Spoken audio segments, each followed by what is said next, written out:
بسم الله الرحمن الرحيم الحمد لله رب العالمين وصلواته وسلامه على نبينا محمد سيد الأولين والآخرين وعلى آله وأصحابه ومن تبعهم بإحسان إلى يوم الدين ولا حول ولا قوة إلا بالله العلي العظيم رب اشرح لي صدري ويسر لي أمري wahlul uqdatan min lisani yafqahu qawli amma ba'du assalamu alaikum wa rahmatullahi wa barakatuh.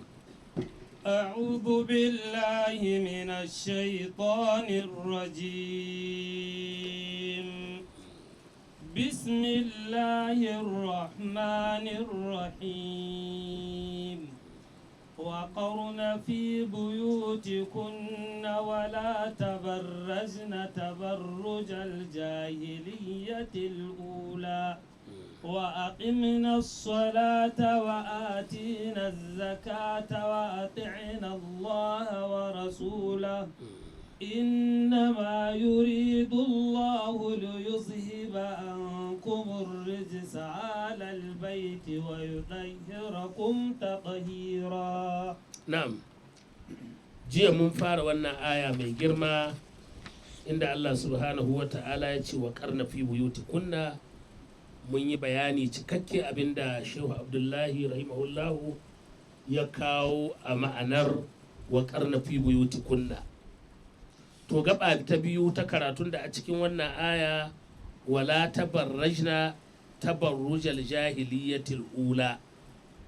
Matan annabi sallallahu alaihi wasallam da matan muminan duniya Allah ya hana ya ce kada ku rinka hita irin hitar jahiliya ta farko ta kahin musulunci na mace ta hito ta bayyanar da kyawanta ga maza. Watan dunkule mace ta zo ta bayyanar da kyawanta mazan gari su gani yana cikin hitar jahiliya. Subhanallah. Ƙawar ma ba ta yin ta sai za ta hita, kuma in ta hito 'yan waje ta so su ga kwalliyar ba mijinta ba ma cikin gidansu ba. In ta zo gidansu 'yan waje ta so su ga kwalliyar. Wal khuruj fi auyi waqatin shi'na yana cikin tabarujul jahiliyatul ula. Mata su hita duk sanda sun ga dama, ta ɗauki gyale ta yawa ta hita, mijin ya ba da izini bai ba da izini ba, ba wani kulle, babu wani tsari, babu wani neman izini. Wannan yana daga cikin tabarujul jahiliyatul ula. Bari mu je ga wata risala da wasu malamai suka fitar ƙarƙashin wagga aya wala tabarrajna tabarujal jahiliyatul ula. Suka ce ibnu manzur rahimahullahu cikin lisanul arabil muhid yana cikin manya-manyan littattafai na lugga na duniya waɗanda aka ji da su, kuma abin sha'awa ibnu manzur al-ifriqi shi ya rubuta shi.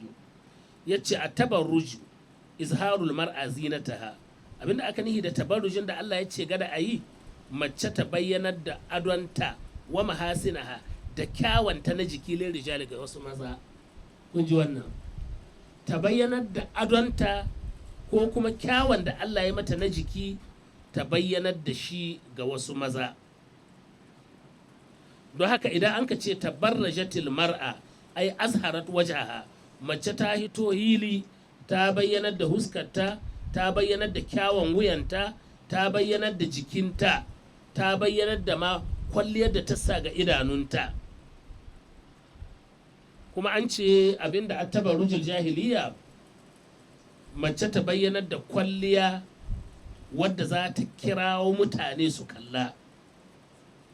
Magana ta uku cewa a'a har yau dai cikin tabarruj at-takashshuf wa zuhuri lil uyun, mace ta rinka kware wani abu na jikinta. In ta hito hatsan ta kai a ga wani abu na jikinta. Can Allah ya ce wala yubdina zinatahunna illa ma zahara minha. Kada su bayyanar da adon su sai adon da ya bayyana babu yadda za a yi. To adon na ɓoye ma za ta zo tana kwarewa, tana bayyanarwa ga mutane don mutane su zo su kalle ta, a girgiza mata don fasikai su yaba mata. Ya zo cikin wani littafi Qiraddayb mujalladi na 4 shahi 348 yace shi dai tabarruji bayyanar da kyawu ko dai wanda Allah ya mata to ta hito ta gwada ma mutane ita mai kyau ce. Wannan abu na ɗaya ta'arifin tabarruji kenan. A shari'a mi a tabarruji a shar'ance yanzu wanga duk abin da muka faɗi a logance ne. Kullu zinatin aw tajammulin taqsidul mar'a bi izharihi an ta'aluwa fi ayunil ajanibi hatta alqina allazi tastatiru bihi almar'a in kana min alalwanil barraqa wa shakalil jazzabi likai taluzza bihi ayunun nazirina fa huwa min mazahiri tabarrujil jahiliyatul ula.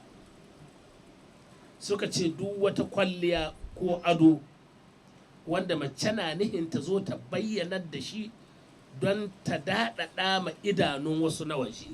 Inna lillahi wa inna ilaihi.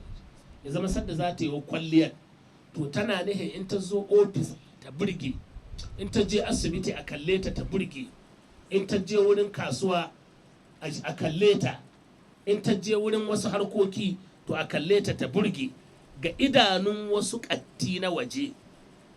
Mala ya ce kai har lullubin da mace za ta sa in yana da launi-launi ta zo da gyale watan wani gyale ko kuma hijabin zamani wanda shi ma yana walƙiya da wasu kyalkyali da launi-launi ta gwada ma mutane ita ta isa tsadaddan hijabin wanda za ta sa in ya zo da launi da ɗauka hankali ya ce to yana daga cikin tabarujul jahiliya kuma ta yi abin da Allah ya ci gatta yi.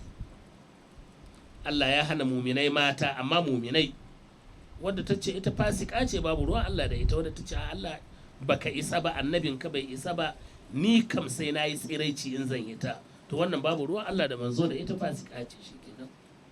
kun san har yanzu wata ita babu ba ta da wata dokar da za ta hana ta in za ta yi ta sa gyale ta bayyanar da wuya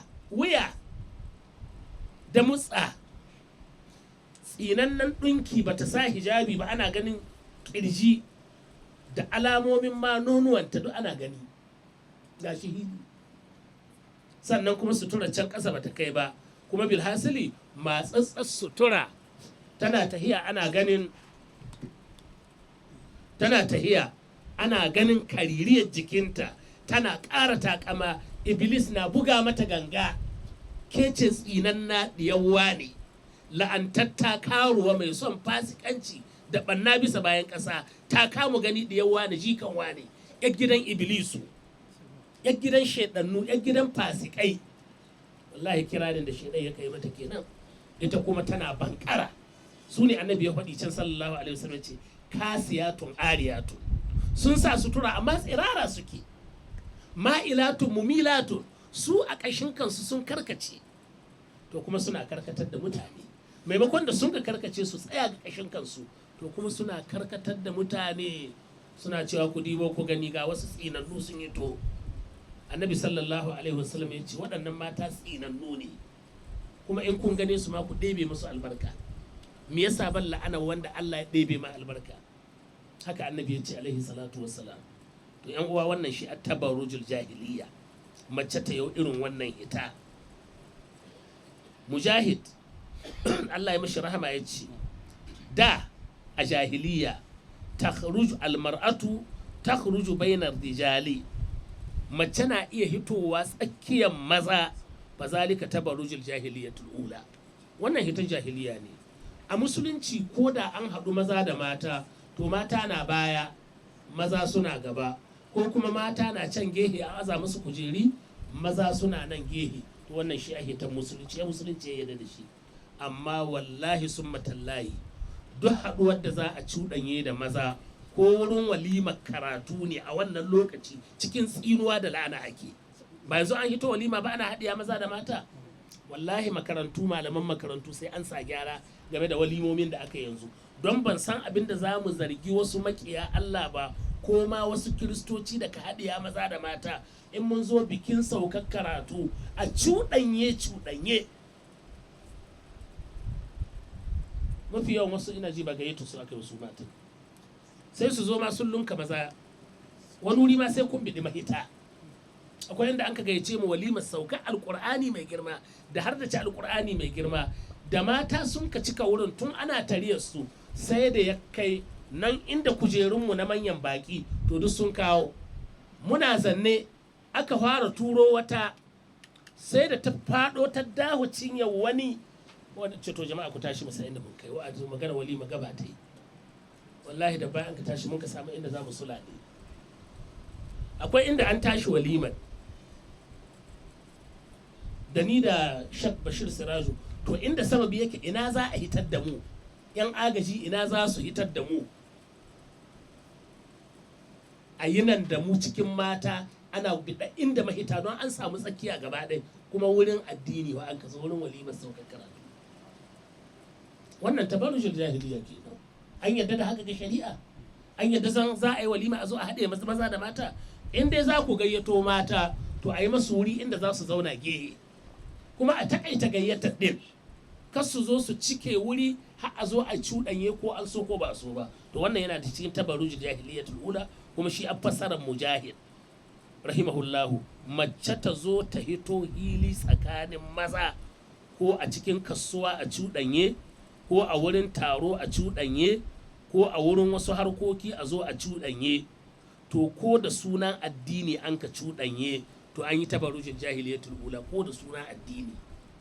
Domin an dai addinin ne annabi ya ce sallallahu alaihi wasallam a mai da mata da baya su zauna, maza suna gaba ko a aje mata can gehe. Ba a ce matan ba su zuwa ba, amma a yi masu wuri daban. Yau ya kai don gudun haka ma Kaduna kuma nan ma an fara wannan tsari, to sai a kira walimar su 'yan maza ɗalibai, a kira maza uwayensu maza da malaman makaranta a zo a yi masu walima, su kuma mata su zo a yi masu walima a hana maza shiga. Kunga ana samun sauki in dai ba a yi tsarin da za a raba bai zan gaba ɗaya ko ga ƙofa ba a bi. Wata an kyale ta ƙofar da an ka ce ta maza ce sai ta shiga.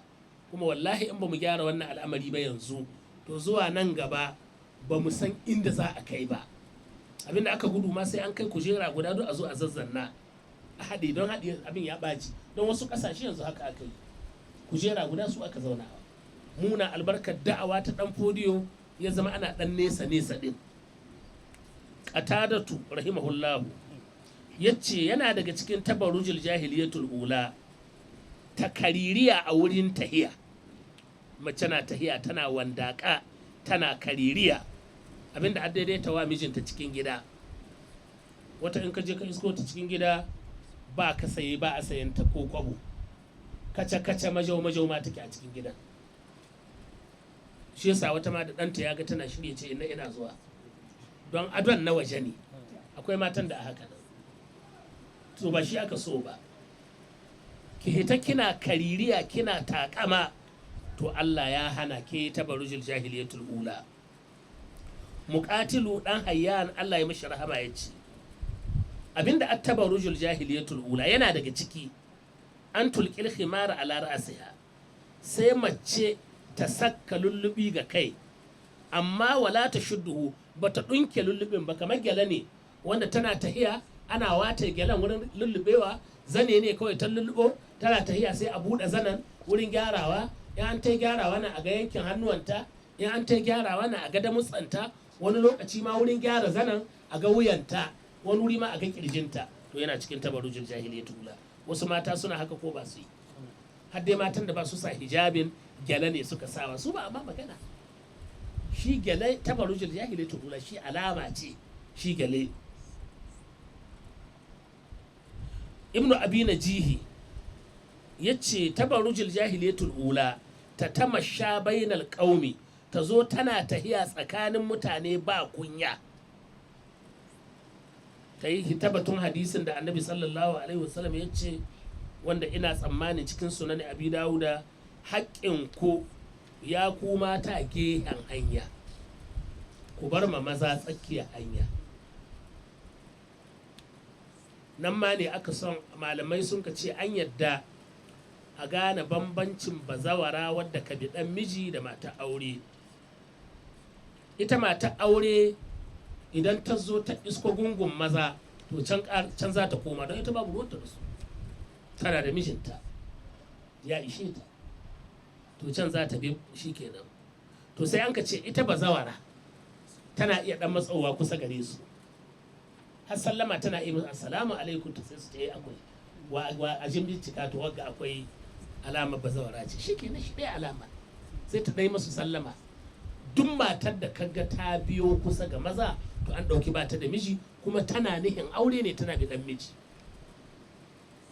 Ko budurwa wadda an riga an tsayen mata da miji to shi kenan babu ruwanta da magana wasu samari, ba ruwanta da ta je wurin samari, an tsayen mata da miji. Wadda ba a tsayen ma da miji ba to ta yi masu sallama don masu so su gane cewa kila wagga ba ta da miji.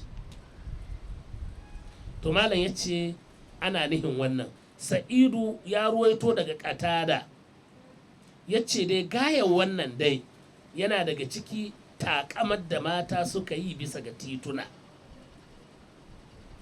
Jassas haka ya kawo cikin ahkamul Qur'ani. Sannan shi tabarrujul jahiliya wani shiri ne na a'da'ul Islam, maƙiyan musulunci da sun kai mace. An dai ji Allah ya ce ga ai, kuma mun ji magabata sun ce ba ai, kuma matan sahabbai ba su yi, matan magabata na kirki ba su yi. To shi tabarruj wani abu ne wanda an na shiri da mugun makirci, shiri ne da mugun makirci na maƙiyan musulunci wanda sun kai mace musulma. Malam ya ce a tabarruju min sunanil yahudi wan nasara. Tabarruji sunna ce ta yahudu da nasara, abinda suka so duk al'umma su bi su sun yi watsi da shari'a da dokokin Allah, to suna kiran kowa shi ma ya yi watsi da shari'a da dokokin Allah. Tabarruji irin na wannan zamani ya hi na jahiliya muni, domin shi tabarrujin yanzu ko sabini za a yi talla sai a samo mace tsirara, a wuraren kasuwanci sai a kawo mace tsirara. Su bangaren wasu kirista ma hatta da cociccuka sai a kawo 'yan mata tsirara don su jawo hankalin mutane su so. Don abin da aka son a tallata to da tsiraicin mata aka tallatawa, da mata masu kyau za a zo a kara a gidajen talabijin ami, sai ya kai ma wasu gidajen watsa labarai in suna son su samu karbuwa ga 'yan duniya to su ɗauki aikin kyakkyawar yarinya wadda za ta zo ta kware jikinta, ita ce za ta yada labaran duniya, ana kallonta. Inda za ta sa lullubi da tare jikinta to fasikai ba su jin daɗi, ba su son wanda sun ka gane ta. Wannan shi an lalacewa da ta kai yanzu wai ƙasashen larabawa tun da yara sun lalace ba su kallon talabijin in mace mai jawabi ko mai labarai tana da hijabi to sai an kai tashoshi. Ku duba wasu tashoshi irin su Jazira, irin su tasha Alhadas, irin su Arabiya, duk na musulmi wani na ƙasashen musulmi ne amma ku duba da aka yi tsiraici, ku duba da aka yi tsiraici.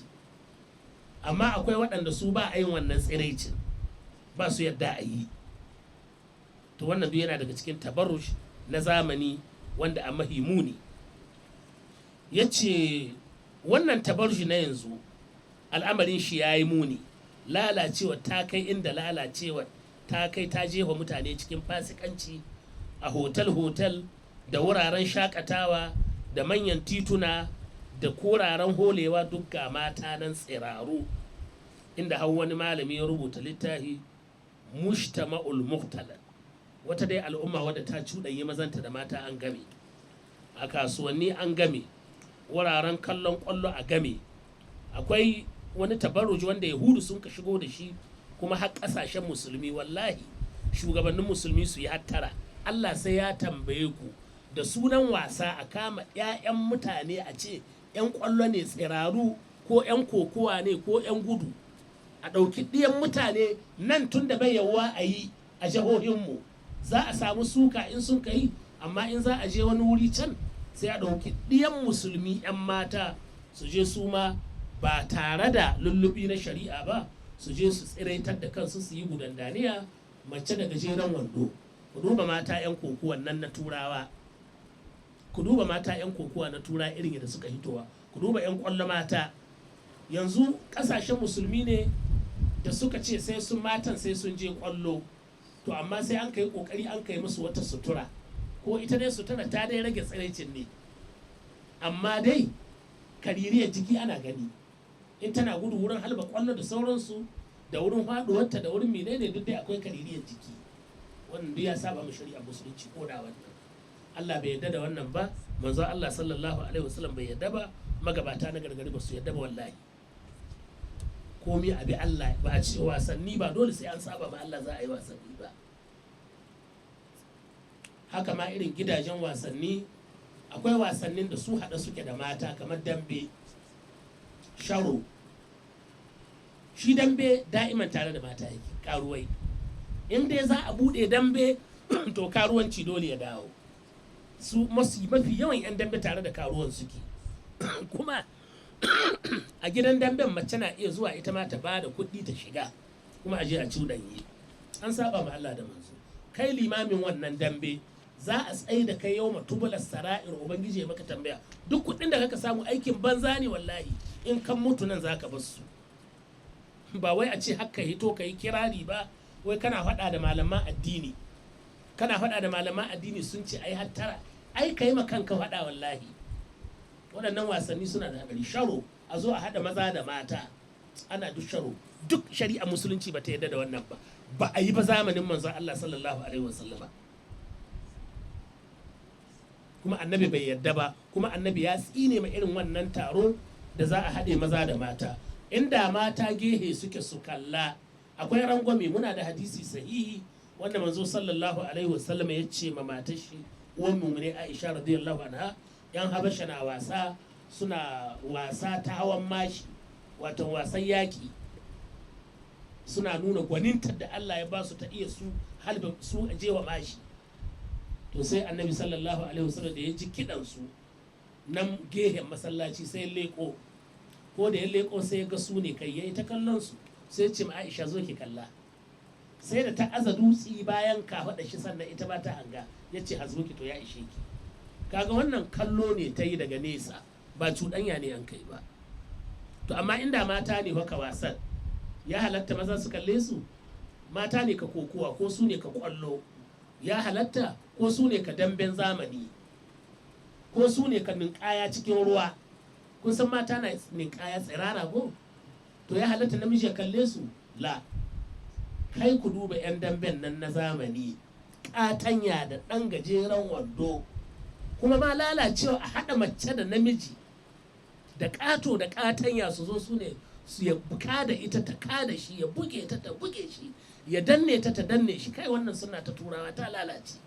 Wai kuma musulmi ka kokari su yi koyi da irin waɗannan ɗabi'o'i.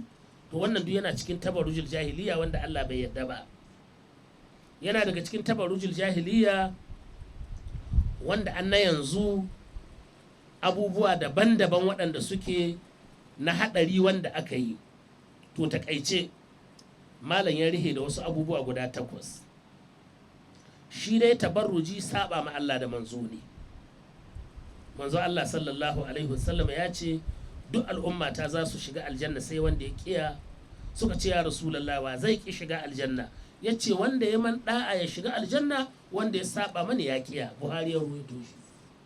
Mumina zabi, kina son aljanna? Sannan wa kika son ki burge?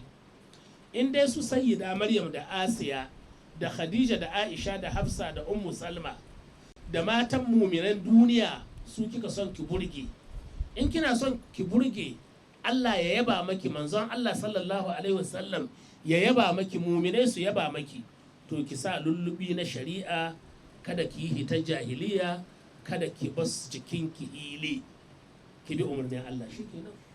In ko kina son Yahudu da Nasara da fasikai da munafukai da ashararai su yaba ki, to shikenan ki yi irin wannan hita ta tsiraici wadda turawa suka zo da ita, wadda yanzu aka kokari yan bokon da ba su da addini suka kokari su bayyanar da irin wannan biya. Walillahi alhamdu wal minna. Da wata ɗaliba da an kai mai karatun lauya ko wadda an kaje tattahi da lullubi abin nan rihe jikinta, aka yi kokari a kore ta, a hana mata yancinta. An ci nasara, ta yi ta ƙare.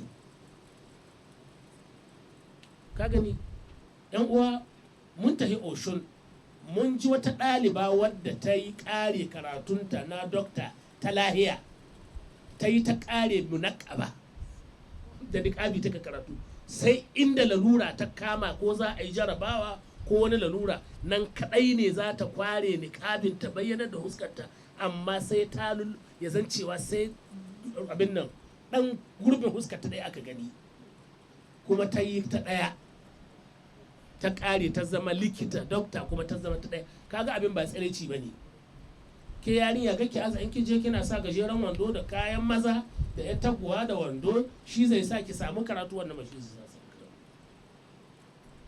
wannan wata shegantaka ce kawai mai hijabin wadda ta bi Allah da manzo ta zo ta yi ki to yan uwa kun ji yan uwa mata hita ta tsiraici wadda aka yi da sa gyale a yawo da kin sa lullubi da barin sutura bata sauka ga ƙasa ba da tahiya cikin kayan da ka mace jiki to saba ma Allah da manzo ne abi na biyu tabarrujun at-tabarruju kabiratun min kaba'iriz zunubil mubiqa irin wannan hita ta jahiliya kaba'ira ne daga cikin kaba'irorin zunubai kuma masu halakar da mai yin su Imamu Ahmad ya ruwaito hadisi da dangane ingantacce Allah ya mashi rahama Umayma diyar raqiqa ta zo wurin manzo sallallahu alaihi wasallam ta yi mubaya'a da shi akan musulunci sai annabi ya ce to zan yi mubaya'a da ke ba za ki yi shirka da Allah ba ba za ki yi sata ba ba za ki yi zina ba ba za ki kashe ɗanki ba wato zubar da ciki wanda an ka busa ma rai ba za ki zo da alfasha ba wanda za ki yi gabanki ko tsakanin ƙawahuwanki ba za ki heta kuwa ba in an yi mutuwa wala ta tabarrujal jahiliya al'ula shine mahallu shahid ba za ki yi hitar jahiliya ta warko ba za ki sa lullubi na shari'a fata ammalu jama'a ku lura annabi sallallahu alaihi wasallam nan ya hada hitar jahiliya da mahi girman zunubi mai halakawa kamar shirka da zina to abi na uku tabarrujul jahiliya yana jawo ma mace la'ana da tsinewa da ɗebewa albarka lokacin da kika ganin keke burge keke waye to in baki ya tara ba sai Allah ya ɗebe maki albarka ina dalili ya zo hakim ya ruwaito cikin mustadrak hadisi mai lamba watan 8346 daga abdullahi dan amru radiyallahu anhuma manzo Allah sallallahu alaihi wasallam ya ce can ƙarshen zamani zai kasance ƙarshen al'umma ta watan za a samu wasu mata kasiyatun ariyatu sun sa sutura amma tsirara suke hadisin da mun kai ishara da shi razu sun karkace suna karkatawa kanun su kamar tozon raƙumi wasu kan ma sai an yi wani abubuwa don a ƙara ɗauke hankalin maza ai har wani abu aka yi ma a cuci maza an fahimta to in kwalliya ce wadda zaki sama zaki yi cikin gida ko kuma ke rihe to shikenan amma idan kina nihin bayyanar da ita da wani takama da tahiyar takama kina tahiya shi a cuci mazan yana loga duk ki ƙara gwada to wannan kuma ke shiga cikin irin wannan hita wanda ba yadda ba kuma nan ne ma fuka sun ka ce ga irin wannan wadda za a zo bi auren ta bazawara ko budurwa to ba ta zowa da a cuci maza in ma ta zo da shi ta gaya ma mijin gaskiya cewa to wannan fa ba gashi na bane a cuci maza ne nissa kada ya aza gashi gare ta da yawa ashe na ƙarya ne ko kuma ta ƙara roba ko ta zuba zare to a wannan hadisi sai annabi sallallahu alaihi wasallam ya ce il'anuhunna fa innahunna mal'unatun ku tsine ma waɗannan mata tsinannu ne ya ce wannan hadisi sahihi ne akan sharɗin Buhari da Muslim na hudu tabarruji sifa yan wuta ne inna lillahi wa inna ilaihi raji'un Imam Muslim ya rawaito hadisi daga Abi Huraira yace manzo Allah sallallahu alaihi wasallam ya ce wasu sinfi biyu mutane biyu ne yan wuta ne ban gane su ba inji Annabi sallallahu alaihi wasallam amma da baya za a gane su za a yi wasu matasa da wasu mutane waɗanda duk inda suke buloli kamar bindunan raƙumi wata suna rike da buloli da makamai da sanduna yadribuna bihan nas su suna bi su bugi mutane to watan can da su ne irin wanga dassi ne ba a sani ba sai aka ce ta yan doka ne ba a san wanda za a fassara nasin ba sai an ka ce 'yan doka ne. To amma abin tambaya, ɗan doka ɗan sanda da kulkin shi yana bugun ka ba gaira ba sabab, haka ba zai bige ka ba sai kai abin bugu. Ba ma kulkin shi ba, bindiga shiga ka gashi yana ma da tiya gas na rataye bai jefa maka sai in kayi dalilin da za a je wa tiya gas. To ba aikin ɗan sanda ba ne, ba wai 'yan sanda ba ne, ba 'yan doka ba ne. Tun zamanin da an yi an doka kuma da mutane ba su tsoron Allah, to sai da an ka ce 'yan doka su rika buloli. Can da 'yan doka jami'an tsaro ba su rika komi na makami. A'a, tsawa ɗaya za su yi ma mutum ya bari, harara ɗaya za su yi, ganin su ɗaya za a yi sai mutum ya kama kanshi. Ga 'yan doka nan sai mutum ya kama kanshi. Jama'a ko yanzu misali mai zuwa Saudiya yana ganin 'yan sanda suna yau, kana ganin su da bindigogi. In ka ga ɗan sanda da bindiga babba ne da wannan episto wadda a cikin ba su tare da bindigogi, saboda doka ta tsaya. Amma irin mu da doka ba ta tsaya ba, dole sai an yi tarataye bindigogin, sai an yi tarataye tiya gas ɗin, saboda mutane ba su bin doka mafi yawan mu. To waɗannan ba su ne aka nihi ba, suwa sifat ashe 'yan daba. 'Yan daba suna iya bugun ka ba gaira ba sabab. Akwai mutumin da ya zo da mashin ɗin shi, ƙaddara sai ya bugi karen 'yan daba. Shi dai an ɗauke shi da kariya biyu da buloli, suka zane shi, suka bubbuge mai ƙafafu, ya kare ga hannu, ya kare ga ƙwabri. Kare kuma karen ma bai faɗi ba, da ya bugi karen ya yi ƙara haka ya tsallake. Suka tsallake suka kewaye shi, karen namu za ka buga? Da ya ga alamar bugun shi za su yace kowa girman Allah, sai ma ogan ya ce to ku buge shi, ku cashe man shi kenan. Da wani aiki sai 'yan daba waɗanda ba hankali, kwaya wiwi shi ka sa haka. To su aka nihi da wannan hadisi. Simfi na biyu cikinsu wasu mata ne, in ka ga kansu kamar tozon raƙumi, karkatattu ne, 'yan takama ne, 'yan ji da kai ne, suna yanga bisa ga titi. Annabi ya ce la yadkhulul janna, ba su shiga aljanna, ba su samun kanshin aljanna. Ana samun kanshin aljanna tun tahiyar kaza, to ba su samu. Wannan shine sifa ta 4. Abi na 5, tabarrujil jahiliya, munafici ne kuma duhu ne ranar alkiyama. Bai haƙi ya ruwaito hadisi daga Abi Azina as-Sadafi, manzo Allah sallallahu alaihi wasallam ya ce hiyayyun matanku, matan nan masu gwada soyayya ga mazansu, masu haihuwa, mai daidaitawa tare da miji, abinda miji ka so shi ta ka so, mai taimaka ma miji in sun ji tsoron Allah, su hiyayyun mata. Mahi sharrin matanku almutabarrijatu, masu bayyanar da ado. In za su asibiti ko za su wurin biki, to siyo anko su mammace jiki. Almutakhayyilati, masu takama. Annabi ya ce sallallahu alaihi wasallam wa hunnal munafiqatu, waɗannan mata su an munafikan mata. La yadkhulnal janna, ba su shiga aljanna. Jama'a abi ai muni, wanda bai shiga aljanna ba sai wuta. Na 6, tabarrujul jahiliya, tona asiri ne da kunya ga gidanku. Ke jawo ma gidanku kunya, ke jawo ma babanki ko yana kabari, ke jawo kunya. Ki wuce kina rangada tsirara, a ce diyan wane ce, diyan alhaji wane ce, diyan malam wane ce. To ke jawo ma gidanku mugun abu, kuma al'ummar kima ke jawo masu mugun abu. Akwai hadisi wanda Buhari ya rawaito cikin Adabul Mufradi, kuma hadisi ne sahihi. Annabi sallallahu alaihi wasallam ya ce mutum 3 gamma ka yi tambaya gare su, halakakku ne, 'yan wuta ne. Mutumin da ya rabu da jama'a, ya yi tawaye, ya saba ma shugaba, ya mutu yana mai tawaye ga shugaba na musulunci, shugaban da aka wajauta yi mai da'a, ba gaira ba sabar, ba don shugaban nan ya yi ma Allah tawaye bai yi mashi tawaye, to wannan mutum dan wuta ne. Gakka ma ya tambaya akan shi. Ba wanda ya gudu ya ban mai shi har ya mutu. Matar da mijinta ba shi nan, ya bar mata ɗawainiya, amma bayan bayanan ya ba ta abinci da komi, fatabarrajat ba'dahu, sai da tagga mijin bayanan sai ta sa ado ta ƙure a daka ta ita, tana rangwada ta tainan.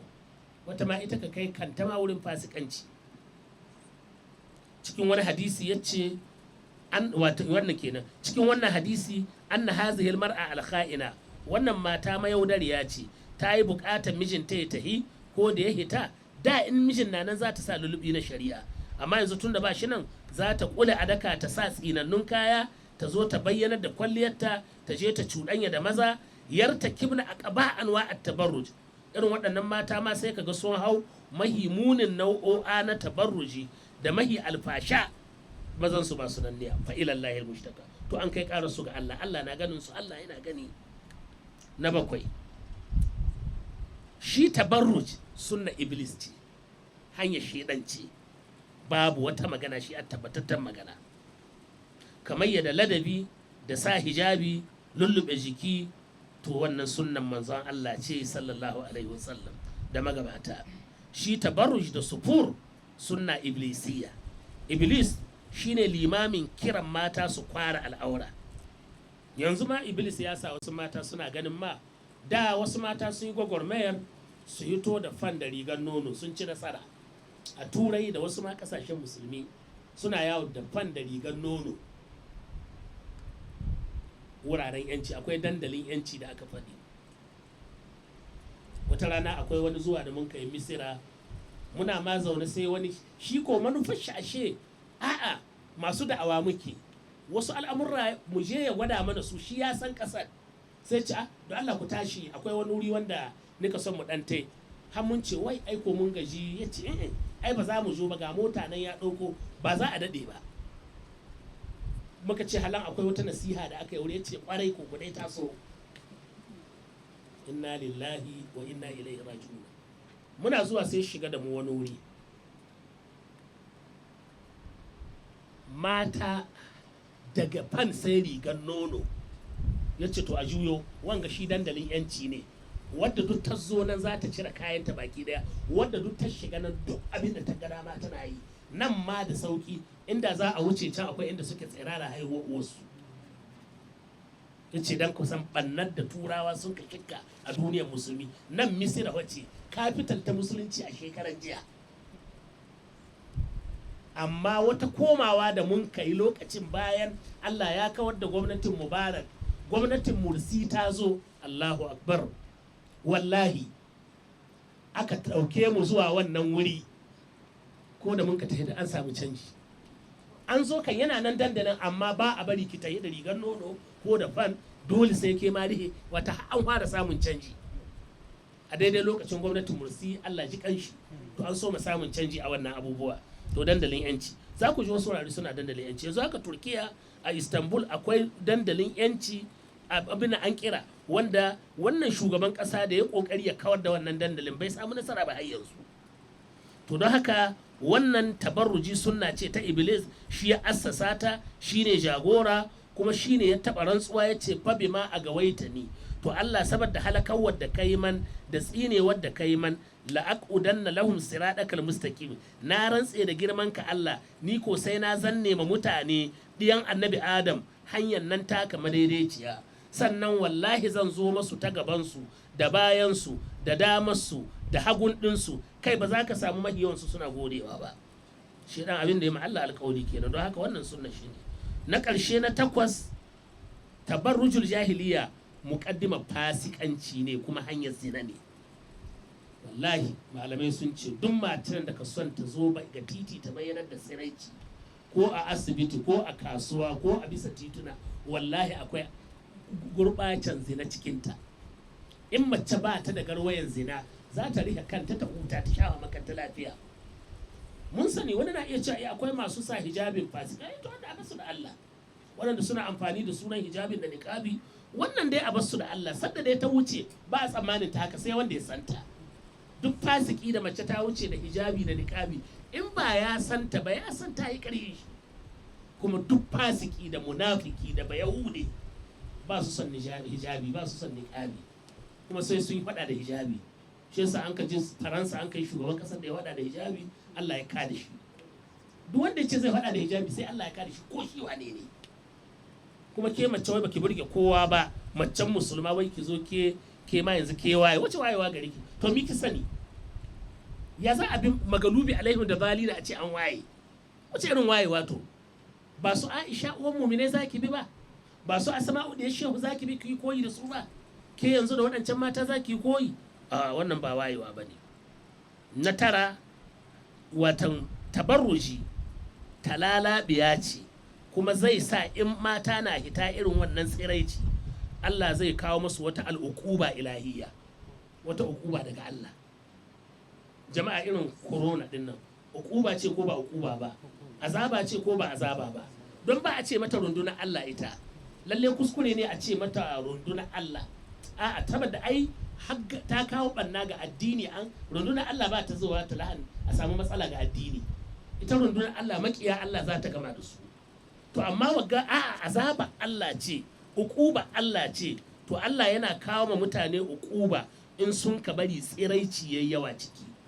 Jama'a cikin wayoyin mu tsiraici, talabijin din mu tsiraici, abubuwa da ana ganin an bar silma, to ga silmomi nan ko ina a intanet tsiraici, abubuwa memory ga sunan na tsiraici ko ina.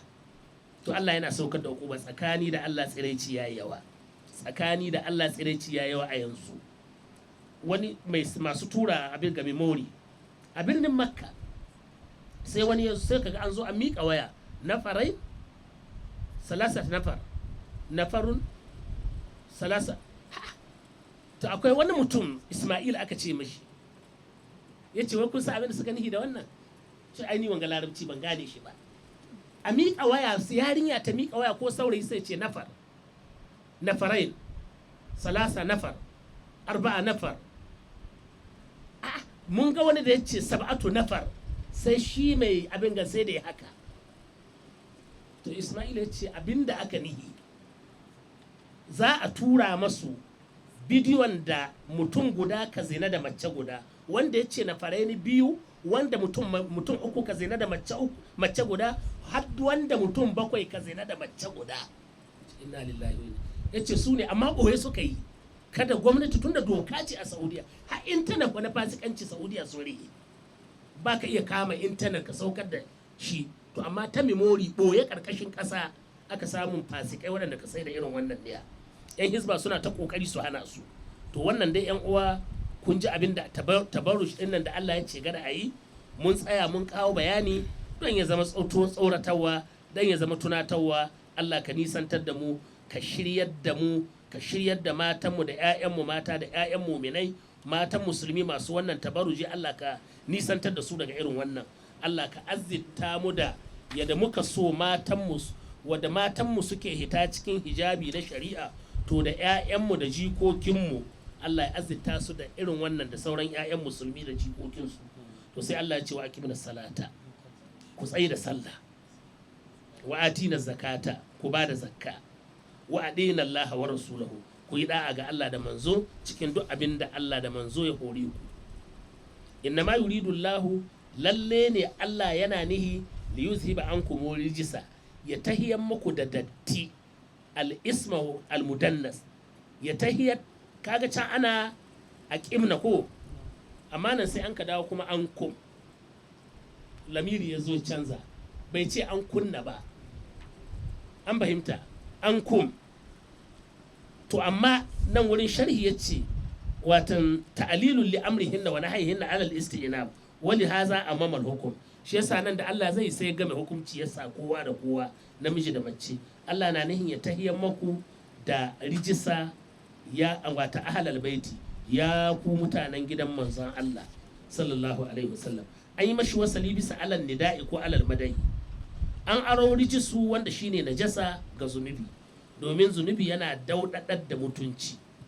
Wa yudahhirukum, Allah yana nihin ya tsalkake ku daga sabo, ta dahira, tsalkakewa, mubalagatan fit targibi wa tarhibi, kai matuƙa a wajen kwadaitarwa da wajen tsoratarwa. Wa haza nassun ala anna nisa'ahu ahla baitihi. Malam Abdullahi ya ce wannan nassi ne daga Allah, matan annabi suna cikin ahlu baitihi. An fahimta, a fahimci wannan niyya.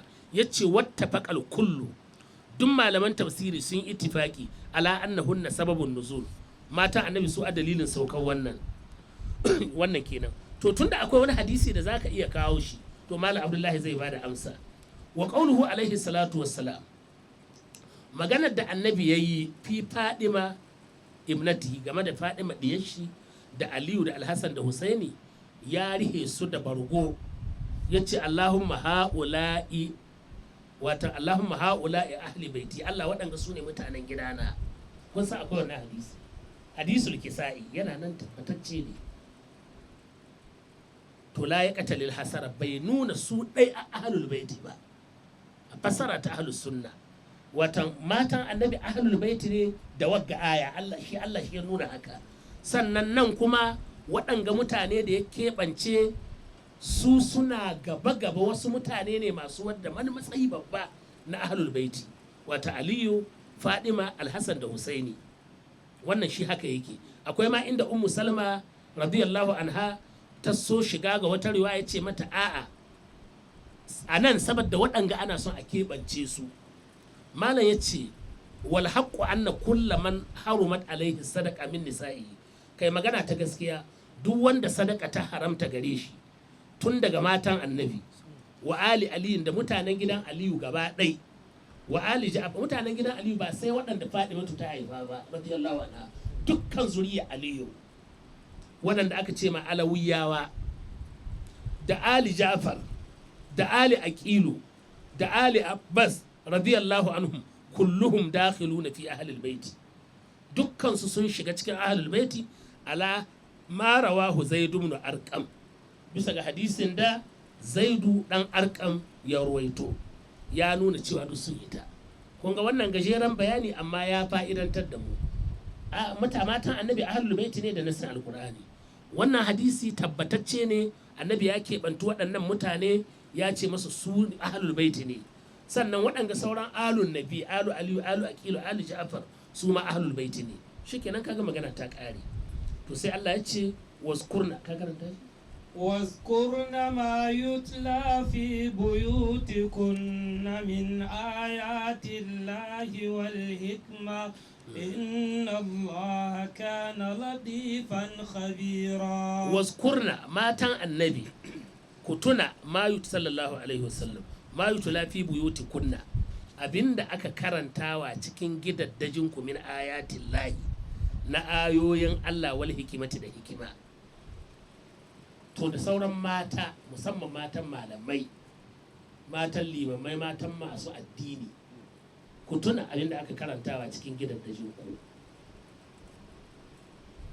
Sai dai idan ya zan cewa ba a karanta komi, don wata ta koka ta ce to lokacin da an ka taɓa wannan tafsirin wannan aya, ta ce to tsakani da Allah ita kan mallanta ka aure, amma wallahi ba ta taɓa gani ya ɗauki littafi ba.